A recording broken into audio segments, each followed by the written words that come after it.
The Auburn-Alabama showdown is easily the biggest football game of any season. But in 1957, the game took on even greater significance. The Tigers were undefeated. A victory this day would clinch a national championship.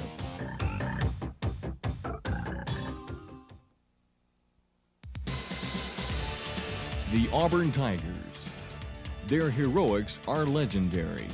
Deep formation handed off to Bob James, the left halfback. James breaks to the outside. Fredrickson gets the block, goes to the 20, to the 15, to the 10, to the 5. Touchdown, Tucker Fredrickson.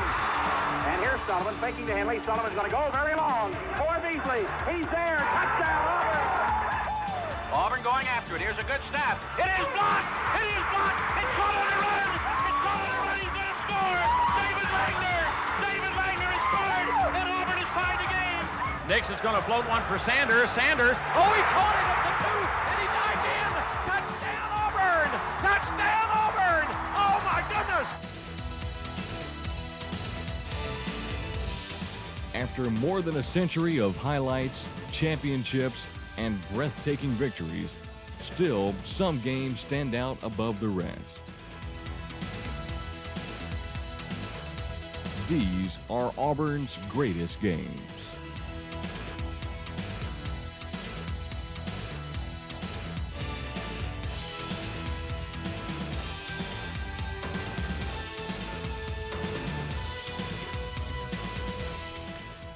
Welcome to Auburn's greatest games. Of course, the 1957 team was one of the greatest defensive football teams ever assembled, and of course the Alabama game was the crowning achievement of that national championship season.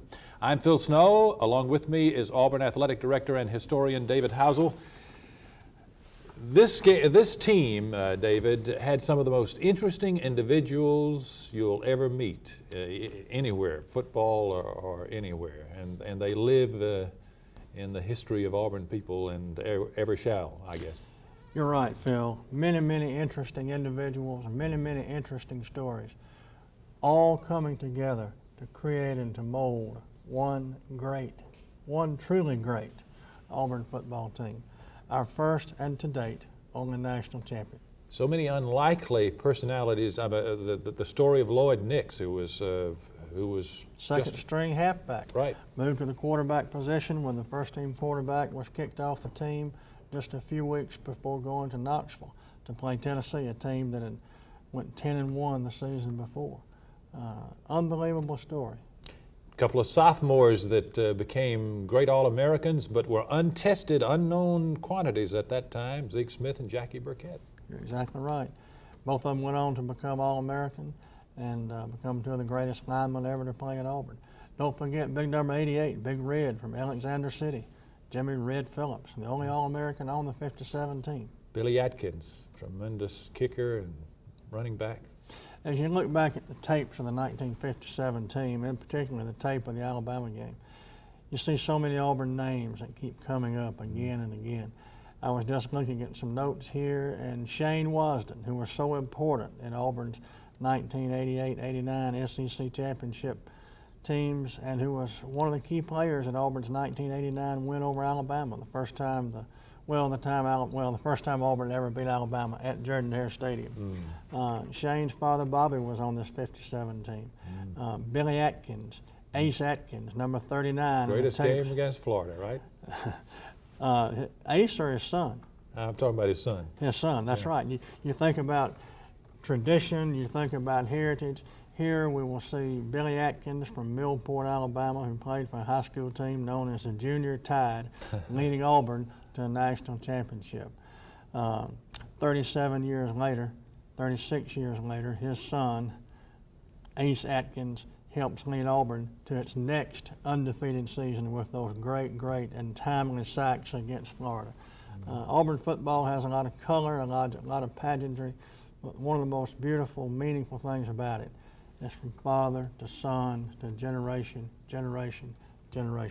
But throughout the years, throughout the generations yet to come, this particular day, November the 30th, 1957, Auburn 40, Alabama nothing, will always be one of the key moments the shining punctuation point in a national championship season.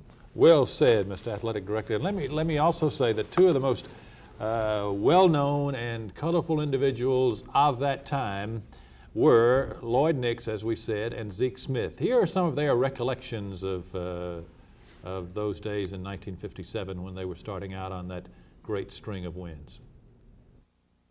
The real key to Auburn's success in 1957 was the play of a previously untested quarterback named Lloyd Nix. Outland Trophy winner Zeke Smith remembers the situation well. Going into the season, we'd had Tennessee in 3 weeks, and quarterback had never have taken a snap before, and really we just didn't know what to expect out of him. But he came through.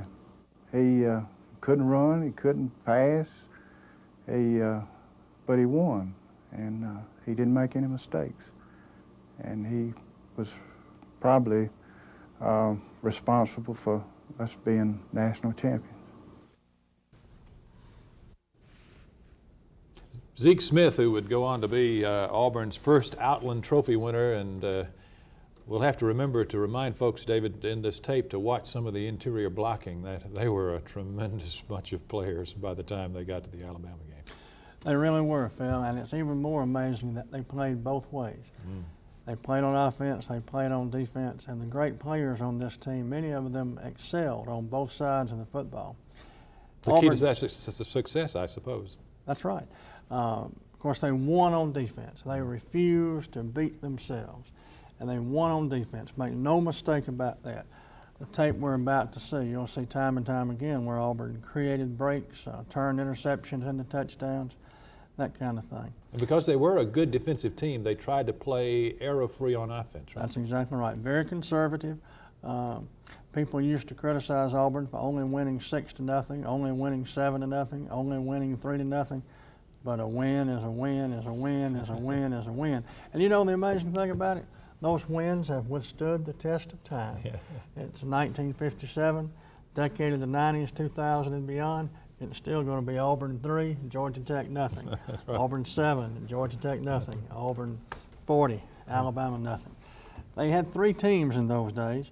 The first team would start the game. Normally, they would play the first 10 minutes. The second team would come in and play the last 5 minutes of the first quarter, the first 5 of the second quarter. Then the first team would come back in and play the final 10 minutes of the second quarter. The third team would come in and given situations depending on the ebb and flow of the game, the weather conditions, and that kind of thing. Amazing. Just amazing the way football was once played. We get used to the platoon system and don't see how that it could operate without it. This undoubtedly was a great, great football team. They felt that if they could get 6 points, they could win the game. That's exactly right. 3 points, 6 points, 2 points, we'll win. And they were only behind, what, once or twice the entire Only season? behind one time. Mississippi State with the great Billy Stacy scored right before the half and led Auburn 7-0. Auburn took the opening kickoff in the second half and ultimately wound up winning the game 15-7. Now, David, what was the situation leading up into this game as far as the national championship was concerned? Very historic event opened the door to the national championship throne room for Auburn. The week that Auburn beat Georgia 6-0 in Columbus, Georgia. The Auburn-Georgia game used to be in Columbus all the time. Great, great tradition, great, great atmosphere. They had a stadium that would hold about 15 or 20,000 and then put 35 or 40,000 in there.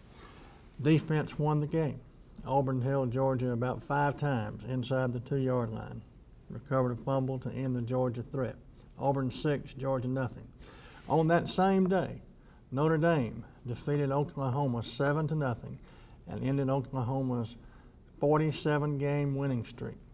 And Rice beat a Texas A&M team coached by Paul Bear Bryant. Texas A&M was ranked #1 at the time. They lost to Rice 7-6, which opened the door. And so it was then Auburn and Ohio State. Auburn and Ohio State and Michigan State. Michigan State moved into the #1 ranking after Auburn beat Georgia and after A&M lost, after Oklahoma lost. Michigan State had a hard time beating Kansas State the day that Auburn beat Florida State 29-7. Auburn goes to number 1 at 6 a.m. Tuesday morning, immediately prior to the Alabama game. Woody Hayes erupts in Columbus, Ohio. Whom have they played? Here we are, mighty Ohio State. We played the best teams in football. Coach Hayes, with all due respect, failed to mention that 2 of those best teams in football had won a total of 1 game. Maybe they look at the Big Ten different from the way other people look at it.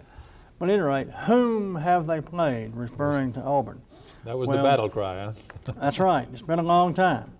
But whenever I see Ohio State play, I'm not for them. And I think any Auburn person who knew anything about Auburn football in 1957, and a lot of people who've learned about it since, they're not Ohio State fans. Then it became very important for Auburn not only to win the last game, but to win big.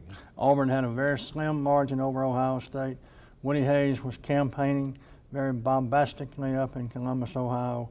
Auburn needed not only to win, Auburn needed to win convincingly. So with that scene set, let's move into Auburn and Alabama, 1957 first half. The Tigers showed their tenacity on the very first series. The Auburn defense caused a Gary Osteen fumble. Zeke Smith recovered for the Tigers at the Crimson Tide 26. On the very next play, Lloyd Nix handed to number 25, Tommy Larino, who carried the ball to the Alabama 1.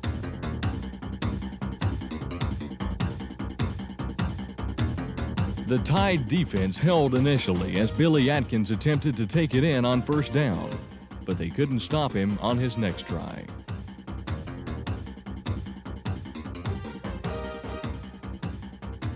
Auburn led 7-0, just 1 minute 56 seconds into the contest.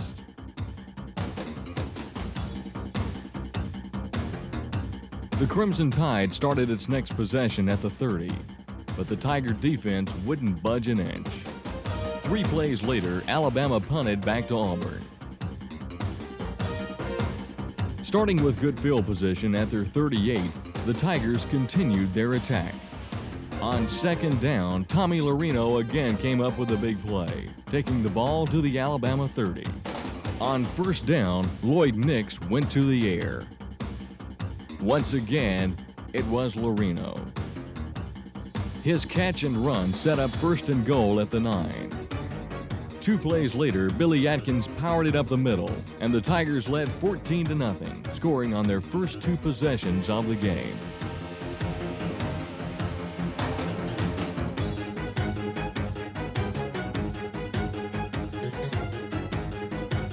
On their next possession, the Crimson Tide finally got something going. Robert Skelton came in at quarterback and nearly single-handedly moved the ball out to the 40-yard line. But the Auburn defense tightened, and Alabama was forced to punt before it could cross the 50.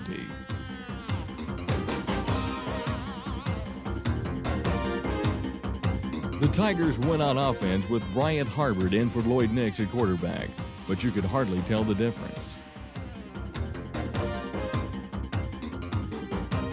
Auburn was able to simply outman the Alabama defense.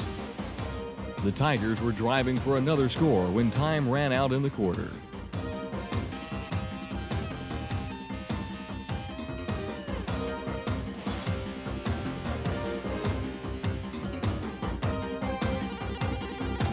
Nix was back at the helm as the second quarter began.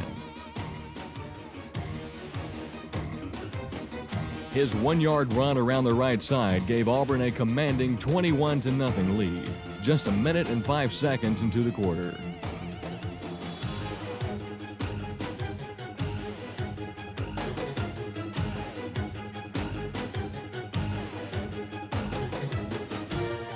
On the following kickoff, Gary Osteen made amends for his earlier fumble with a sparkling 40-yard return. It provided the Crimson Tide its best field position of the game. Bobby Smith, now at quarterback, quickly hit in Charlie Gray to move into Auburn territory. The drive kept moving with another pass, this one to number 32, Clay Walls.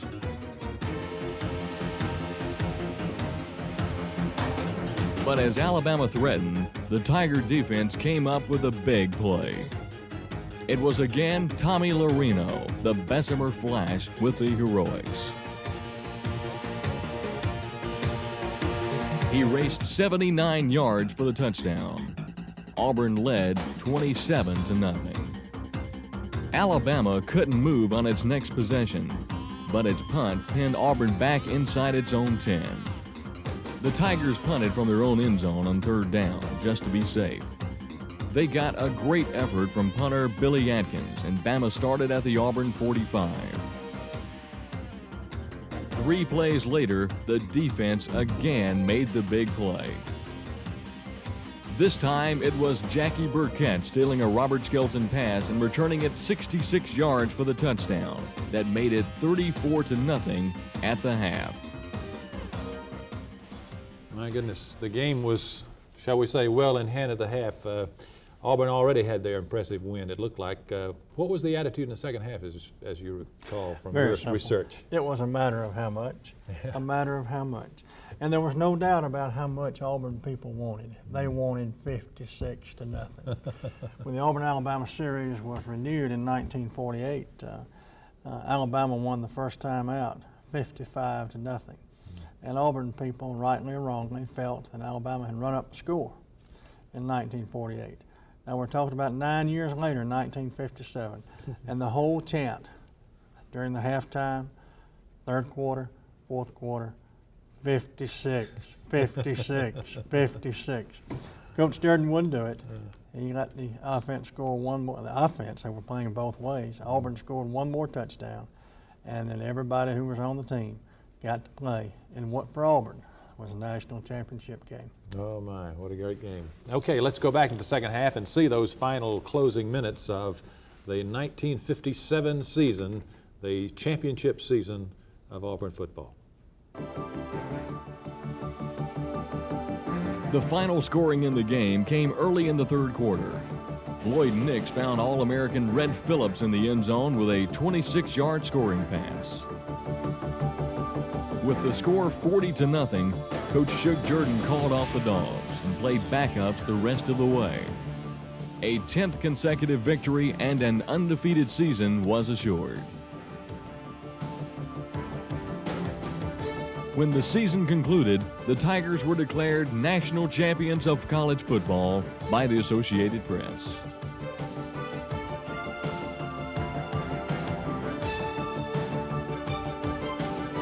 Coach Shug Jordan and Auburn University President Dr. Ralph Drawn graciously accepted the AP trophy.